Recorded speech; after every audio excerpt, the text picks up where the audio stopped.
time to get back to some Dario Argento and him returning to a more conventional Giallo with Tenebrae. If you were to ask me what would Dario Argento doing a Stephen King pastiche as a Giallo look like, Tenebrae would probably be it, as the movie is focused around a mystery horror author, Peter Neal, played by Anthony Franciosca, coming to Rome to promote his new book, only for a series of murders to occur that connect with some of his past work. Neal and the police each take different approaches to solve the case, all while demons from Neal's past start to rear their ugly head. Now, what Tenebrae doesn't have is an author getting caught up in horrific events trying to overcome his writer's block. It also doesn't have Maine. But, though to be fair, this is Argento, we're going to be sticking with Italy. But what it does have is writers and the connection between them and their work. But what makes it a little odd is Tenebrae is more willing to be condemnatory than other horror writers when it comes to this topic. We'll get a bit of spoilers here. And a lot of spoilers. By way of explanation, in most works of horror fiction, when there's a horror writer as a major character and a critic or reporter or politician challenges them by saying, "Does the bloody murder and misogyny within your work reflect a personal, violent, and misogynist streak?"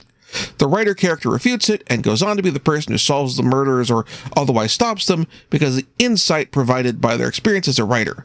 In a way, I got into a little of that with my Let's Play of Alan Wake, for example, on my other channel. By comparison, in Tenebrae, the writer character refutes the challenge and then the plot bears out that no, actually, the work does indeed reflect a violent and misogynistic streak by the author, leading to them becoming a second killer, in fact, killing the first killer so that they can continue the rampage on their own. And what makes this particularly notable as well, this is Argento.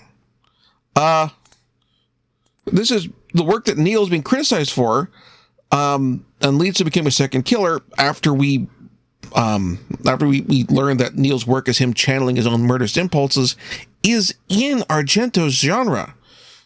To be fair, I don't think this is some case of Argento trying to be self-aware and outing himself as a kind of closeted killer. Rather, it feels that Argento has a degree of awareness as far as some of his peers will go, like Lucio Fulci. For example, someone loses a limb in one murder sequence here, but that's nothing near Fulci's love for eye trauma.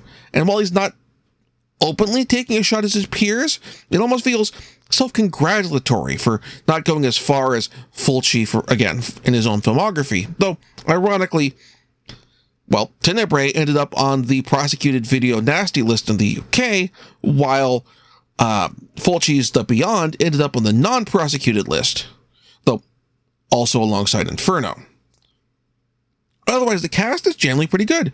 Franciosca does a really good job of building up the mystery as to his own murderous side, and John Saxon does a tremendous job of playing Neal's sleazy scumbag agent, while Daria Nicoladini does an excellent job as Neal's assistant. I did enjoy this movie, but I think if you want a more conventional Giallo from Argento, I'd recommend starting with Deep Red instead. Otherwise, link where you can pick this up will be in the doobly-doo. If you've already gotten some more classic Argento under your belts, your Deep Reds, your,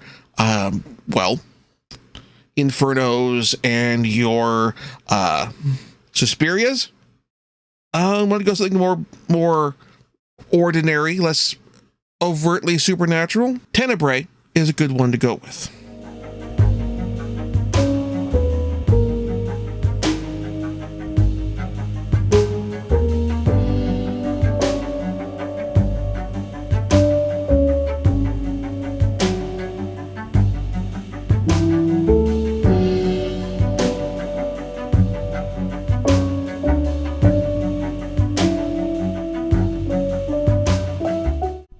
Thank you very much for watching. If you enjoyed the show, please like and subscribe. And also consider backing my Patreon. Patreon backers get episodes up to 1 week early of this show and any future Let's Plays.